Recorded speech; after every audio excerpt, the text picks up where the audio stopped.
Hello students, welcome to my channel. তোমাদের সবাইকে আমার চ্যানেলে স্বাগত। ক্লাস 6 তোমাদের রায়মার্টিন প্রশ্নবিচিত্রার 2 নম্বর স্কুল, পেজ নাম্বার 84 তোমরা দেখে নাও। পেজ নাম্বার 84-এ রয়েছে বালিবঙ্গ শিশু বালিকা বিদ্যালয়। এই স্কুলটা সলভ করছি। 1 নম্বর স্কুল সলভ করে দিয়েছি। যারা এখনও দেখোনি, উপরে আই বাটনে লিঙ্ক দেওয়া আছে বা নিচে ডেসক্রিপশন বক্সে লিঙ্ক দেওয়া আছে, তোমরা 1 নম্বর স্কুলটা দেখে নিতে পারো। তো চলো, ভিডিওটা প্রথম থেকে অবশ্যই শেষ পর্যন্ত দেখতে থাকো, তাহলে পুরো স্কুলটা ভালোভাবে বুঝে যাবে। দেখো, এখানে যে সিনটা দেওয়া আছে, তোমাদের সিনটা দেখে বুঝতেই পারছো। তোমাদের এটা দেওয়া আছে রিপ ভ্যান উইঙ্কেল থেকে দেওয়া আছে। তাই সিনটা আমি পড়ছি না, তোমরা যেহেতু পড়েছো তাই এখান থেকে আমি শুধু প্রশ্ন উত্তরগুলো সলভ করছি। দেখো একের পর এক। প্রথমে দেওয়া আছে complete the following sentence with information from the passage. 3টে দেওয়া আছে 1 নম্বর করে। একে থেকে দেখো, রিপ saw a man with thick বুজি হেয়ার অ্যান্ড এ বিয়ার্ড। দেখো, আমি উত্তরগুলো হচ্ছে লাল কালার করে দিয়েছি যাতে তোমাদের বুঝতে সুবিধা হয়। তারপরে দেখো 2-এর দাগে, দ্য হলো ওয়াচ সারাউন্ডেড বাই ট্রিস। তারপরে দেখো 3-এর দাগে, the companion of the old man was carrying some liquid on his back in a keg. তারপরে দেখে নাও বিয়ের দাগে, write T for true and F for false statements in the given boxes. True false লিখতে হবে এবং সঙ্গে supporting statement দিতে হবে। দেখো, the man wanted Rip's assistance, এটা ট্রু হবে। সাপোর্টিং স্টেটমেন্ট তাহলে কী হবে? He made signs for Rip to assist him with the load. তারপরে দেখো 2-এর দাগে, all the men of the crowd had beards of same shapes. প্রত্যেকটা মানুষের একই রকমের দাড়ি ছিল, এটা তো ফলস হবে। সাপোর্টিং স্টেটমেন্ট কী হবে? They all had beards of various shapes and colours. তারপরে দেখো 3-এর দাগে, রিপ অ্যাভয়েডেড দ্য ড্রিঙ্কস, এটা কী হবে? এটা ফলস হবে। সাপোর্টিং স্টেটমেন্ট কী হবে? Feeling thirsty, Rip tasted the drink himself. তারপরে দেখো 4-এর দাগে, the usual man was not familiar to Rip, এটা ট্রু হবে। সাপোর্টিং স্টেটমেন্ট কী হবে দেখে নাও? Rip saw a strange figure slowly coming up the rocks. তারপরে দেখো সি-এর দাগে, fill in the chart with information from the passage.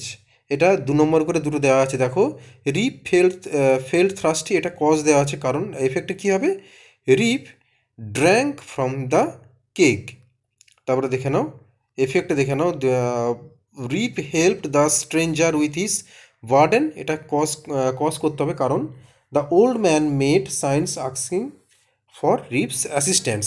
তো দেখো, আমি প্রত্যেকটা প্রথম থেকে শেষ পর্যন্ত তোমাদের মানে কোশ্চেন ব্যাংকে আছে, সেগুলো আমি সুন্দর করে তোমাদের জন্য আমি একের পর এক লিখে সাজিয়ে তোমাদের যাতে বুঝতে সুবিধা হয় আমি সেইভাবে রেডি করেছি। আশা করছি তোমরা বুঝতে পারছো। আর যদি কোথাও কোনো বুঝতে অসুবিধা হয় তো অবশ্যই আমাকে কমেন্ট বক্সে কমেন্ট করে জানিও। তারপরে দেখো ডি-এর দাগে, অ্যান্সার দ্য ফলোয়িং কোশ্চেন্স রয়েছে। Describe the appearance of people in the crowd. দেখো উত্তরটা আমি বলছি। The people in the crowd looked peculiar, full stop দেবে। One had a large head, broad face and small piggish eyes. Another person's face seemed to consist entirely of a nose, full stop দেবে। They all had beards of various shapes and colours. তারপরে দেখো, এটা খুব important question রয়েছে একের দাগেরটা। তারপরে দেখো 2-এর দাগে, how did Rip fall into a deep sleep. উত্তরটা কী হবে? Rip fell into a deep sleep after drinking from the keg, full stop দেবে। He was feeling thirsty and after he drank the liquid his eyes slowly closed and he fell into a deep sleep. তারপরে দেখো ইয়ের দাগে, find out a word from the passage that means the following, অর্থাৎ synonyms খুঁজে নিয়ে লিখতে বলা হয়েছে। এমটি থেকে কী হবে? হলো। তাহলে হয়ে গেল, সিনটা হয়ে গেল। এবারে এরপরে দেখে নাও আনসিন। আচ্ছা, আনসিনটা আমি প্রথম থেকে শেষ পর্যন্ত একটু পড়ে বুঝিয়ে দিচ্ছি। Babur founded the Mughal empire in India. Babur ভারতে মুঘল সাম্রাজ্য প্রতিষ্ঠা করেছিলেন। His real name was Zahiruddin Mohammad Babur. তার প্রকৃত নাম ছিল জহিরুদ্দিন মোহাম্মদ বাবর। বাবর মিনস লায়ন, বাবর কথার অর্থ কী? সিংহ।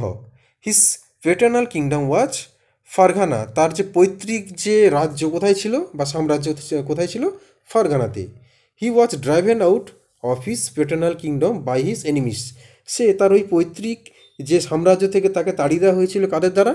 না, শত্রুদের দ্বারা। অর্থাৎ শত্রুদের দ্বারা তিনি বিতাড়িত হয়েছিলেন। At first he conquered Afghanistan. তিনি প্রথমে, কনকোয়ার্ড কথার অর্থ হচ্ছে মানে জয় করা। তিনি প্রথমে আফগানিস্তান জয় করেছিলেন, then he wish to conquer India, তারপর তার মনে হলো বা তার ইচ্ছে হলো যে ভারতকে তিনি জয় করবেন।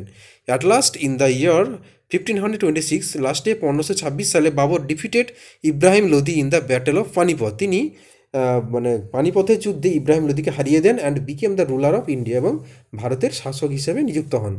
হিজ ক্যাপিটাল ওয়াজ দিল্লি, তার রাজধানী ছিল দিল্লি। হি রুলড ফর 4 ইয়ার্স, তিনি 4 বছর রাজত্ব করেন। In the year 1530 he died, 1530 সালে তিনি মারা যান। তো এই ছিল তোমাদের আনসিন, আর এখান থেকে প্রশ্ন উত্তরগুলো দেখে নাও। দেখো প্রথম প্রশ্ন কি বলেছে, টিক মার্ক দিতে বলা হয়েছে। The first name of Babur was Zahiruddin, বির দাগের অপশানটা হবে। দুই দাগে দেখো Ibrahim Lodi was defeated in the battle of Panipat, তাহলে এর দাগের অপশানটা হবে। 3 দাগে দেখো Babur wish to conquer be India. এরপর দেখো না বিয়ের দাগে fill in the following chart with information from the passage, passage থেকে সঠিক মানে ওয়ার্ড নিয়ে এখানে ফিল আপ করতে হবে। রিয়েল নেম কী হবে, Zahiruddin Mohammad Babur, founder of Mughal empire. তারপর দেখো 3 দাগে পেটার্নাল কিংডম ফারগানা। 4 দিকে দেখো ডায়েট, কত সালে তিনি মারা যান, 1530 বা 1530। এবারে দেখে নাও ট্রু ফলস দেওয়া আছে। Babur was the founder of Tughal empire, এটা ফলস হবে। At first Babur conquered Afghanistan, এটা ট্রু হবে। 3 দিকে দেখো Babur's father was from Fergana, এটা ট্রু হবে। 4 দিকে দেখো Babur was driven out from India by his enemies, এটা ফলস হবে। দেখো তারপরে Babur ruled India for 14 years, Babur 14 বছর ধরে রাজত্ব করেছিলেন, এটা ফলস হবে। তারপরে দেখো ডি এর দাগে find the meaning for the following words from the text, text থেকে সিনোনিমস খুঁজে লিখতে বলা হয়েছে। উইন থেকে কী হবে, কনকোয়ার। ফোর্স থেকে কী হবে, এনিমিস। ইন্টেন্ডেড থেকে কী হবে, উইস্ট। এরপরে দেখো না গ্রামারগুলো। Ram was going dash market, Ram was going to market in the afternoon to buy some vegetables, he saw a blind man crossing the road. 4 থেকে দেখো identify the types of sentence. Open the door, এটা কী হবে, এটা imperative sentence হবে।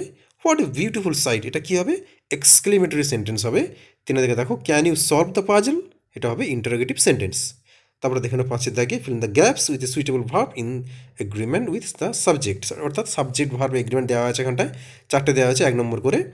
The horse and the dog are jumping over the fence, neither my brother nor my sister is responsible for this, তাহলে প্রথমটা are তারপরটা is. তারপর দেখো নো নিউজ, আচ্ছা no news is good news হবে, দেখো এখানে গুডটা আগে পড়ে গেছে, যাই হোক no news is good news. তারপরে দেখো 4 দাগে Seema along with her friends is dancing on the stage. তারপর দেখো 6 দাগে classify the nouns given below and place them in proper columns, common noun এবং অ্যাবস্ট্রাক্ট নাউনের কিছু লিস্ট দেওয়া আছে, সেখান থেকে তোমাদের ফিল আপ করে লিখতে, মানে সঠিকগুলো তোমাদের সঠিক জায়গায় লিখতে হবে। কমন নাউন কী কী হবে, হসপিটাল, প্লাম্বার আর লায়ন। আর অ্যাবস্ট্রাক্ট নাউন কী হবে, অনেস্টি, পেশেন্স আর লাভ। তারপরে দেখো 7 দাগে use prefix or suffix to form new words, regular থেকে হবে ইরেগুলার, হেল্প থেকে হবে হেল্পলেস। তো প্রিয় ছাত্রছাত্রীরা দেখো তোমাদের প্রথম থেকে শেষ পর্যন্ত সিন, আনসিন এবং গ্রামারগুলো আমি সুন্দর করে তোমাদের জন্য সাজিয়ে গুছিয়ে রেডি করে তোমাদের জন্য আমি দিলাম। আশা করছি তোমাদের বুঝতে কোনো অসুবিধা হচ্ছে না। যদি বা কোথাও বুঝতে অসুবিধা হয় তোমরা কিন্তু আমাকে অবশ্যই জানিও। তোমাদের 1 নম্বর স্কুল আমি সলভ করে দিয়েছি, যারা এখনও দেখোনি তোমাদের আমি বলেছি তোমরা দেখে নিতে পারো, বা ক্লাস 6-এর যে প্লেলিস্ট সেকশন আছে সেখানে সমস্ত স্কুলগুলো আমি পরপর দিয়ে যাব, তোমরা সেখান থেকে সেগুলো ফলো করতে পারো। আর হ্যাঁ, তুমি যদি চ্যানেলে নতুন হয়ে থাকো তাহলে চ্যানেলটাকে অবশ্যই সাবস্ক্রাইব করে বেল আইকনটা প্রেস করে রাখতে পারো, কারণ এরপরে যখন আমি পরের স্কুলগুলো দেবো তোমাদের সামনেই চলে আসবে। তো প্রিয় ছাত্রছাত্রীরা তাহলে তোমরা 2 নম্বর স্কুলটা ভালো করে প্র্যাকটিস করো। দেখো তোমাদের প্রশ্নবিচিত্রা রয়েছে পেজ নম্বর 84 দেখবে বালিবঙ্গ শিশু বালিকা বিদ্যালয়, এই 2 নম্বর স্কুলটা তোমরা ভালো করে প্র্যাকটিস করো। এরপরে আসবো 3 নম্বর স্কুল নিয়ে।